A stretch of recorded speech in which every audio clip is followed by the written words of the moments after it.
Expecting to fly or maybe pick somebody up at the airport today, well, there's a good chance those flights were canceled. But believe it or not all flights were impacted by today's weather. Most Buffalo's Claudine Ewing has spent the day in Cheektowaga. And Claudine, what's the situation at the airport right now? I think what you see behind me tells the story, Heather. Nothing is happening here. The Buffalo Niagara International Airport, there were a couple of flights that took off earlier today, but as of now, no planes are coming, no planes are going. In fact, there are a lot of people inside of the airport right now who are basically stranded. We actually saw some people here who were getting ready to go to Sydney, Australia.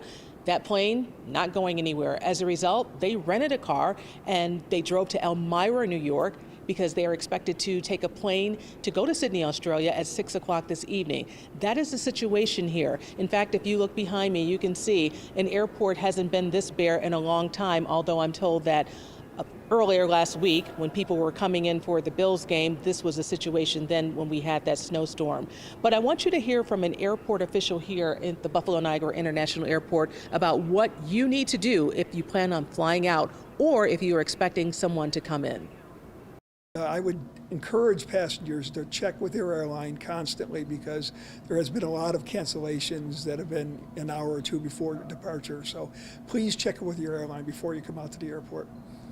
Talk to me about the determination. How does this work? When do the airlines determine? And even when you're driving to the airport, that is the strongest indication that you can imagine because we were running into whiteout conditions just along Genesee Street. That's the situation outside of the Buffalo Niagara International Airport. That is also the situation across most of Cheektowaga. Blowing conditions. 1 minute you're driving down the street, you can see. The next minute you can't see what's in front of you or what's on the side of you. I'll have more from the airport coming up tonight on the 5:30. For now, back to you, Heather.